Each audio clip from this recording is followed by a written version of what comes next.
Yes, Kenya. Tamu sana, tamu sana, tamu sana, yes. In this video, I want us to have a look at some remarks made yesterday by Raila Odinga at a devolution conference in Eldoret. Remarks that have been generating a lot of mixed political reactions. Listen to this. Yes, those remarks were made yesterday by Raila Odinga, and in our yesterday's videos, I did share out with you Raila's full statement. In this video right now, I want us to dwell on the short clip by Raila Odinga, rather on that short clip. What does that mean, ladies and gentlemen? Raila spoke after Kenya Kwanza leaders present spoke, including the host Governor Jonathan B., who had earlier on attacked Raila Odinga because of Mandamano. And B had said that they had a bumper harvest because as the opposition was busy on the streets, they were on the farms. And that's what triggered that response by Raila Odinga. And Raila from that response also attacked American ambassador to Kenya, Meg Whitman. A day before Raila spoke, Whitman had said this: I arrived in Kenya days before the August 2022 general elections. What I witnessed was nothing short of remarkable. Kenya held what many analysts and commentators say was the freest, fairest, and most credible election in Kenyan history. Meg Whitman, US Ambassador to Kenya. The ambassador had made those remarks a day earlier.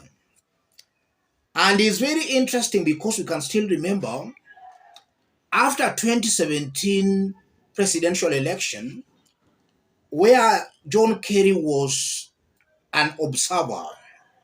John Kerry had lauded IBC for conducting free, fair, credible elections. That was in 2017. And upon the Supreme Court nullifying the elections, John Kerry had to apologize. So it's a fact that sometimes it comes out very clearly that some of these top US officials might not be in touch with what is exactly happening behind the scenes. They don't understand the complex nature of Kenyan politics and more so Kenyan elections. This is not the first time a US top official is clearly on the wrong, because this madam here, I think maybe she was not properly informed, or she's clearly trying to achieve some other ulterior motives, because it's a fact, and we are all Kenyans and we know, since 2007, there has been no free fair election done in Kenya. What we are seeing are just mere formalities. Elections that are being rigged with predetermined outcomes. That's what has been happening in Kenya since 2007. It appears that some of these US officials might be part of the plot, or they are just naive about what's happening in Kenya. And now, before we dwell on the Mandamano aspect of it, looking at the remarks by this American ambassador, I believe that this is a diplomat who has gone rogue. As the police were butchering Kenyans, this ambassador was silent. In fact, the United Nations on Human Rights had to speak and condemn William Ruto's government, and that's when we saw this American ambassador and other ambassadors from the West issuing a press statement. But what is very clear the American ambassador has gone rogue, and she's clearly in bed with William Ruto's government. And just as Raila Odinga stated, it's important the opposition should write to the American government for this one to be recalled, because it's very clear this one has gone rogue. Unless she might be serving the interest of America, where in this case America is part and parcel of William Ruto's dictatorial regime, and was also part and parcel of the rigged elections. If America was not part of the rigged elections, then this one ought and should be recalled. She has clearly taken sides, and I don't think she's going to stand for the democratic ideals America is trying to portray that they stand for. And if you look at the history of this American ambassador, back in 2010, she was involved in some scandal where she was accused of illegally hiring illegal immigrant as her maid. That was years back in 2010, around 2010. So this is not somebody who is new to controversy.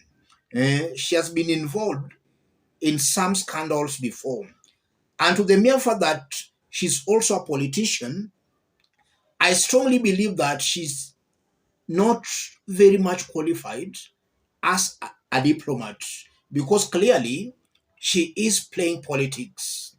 And with her past track record, it might be possible that she has entered into a deal with Ruto's government for her own personal gains. That might be possible. And now to Raila's answer to the Kenya Kwanza leaders and Jonathan B. The constitution that, or rather the devolution and the county governments that these governors are enjoying are courtesy to Mandamano protest, demonstrations, civil strife. That's what led to the new constitution that brought devolution. And it's also very ironical that these Kenya Kwanza governors are now attacking Mandamano while they are enjoying courtesy to Mandamano. The answer by Raila Odinga was very, very accurate. And also before residents of Eldoret took to the streets, Mandago and his team were actually very comfortable in office as parents were suffering. It's only after the Mandamanos we saw in Eldoret that we started seeing some arrests, even though cosmetic.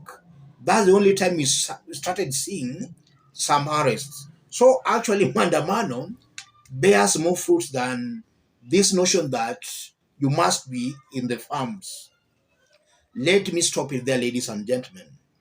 If you are watching us but you have not yet subscribed, subscribe, give this video a like.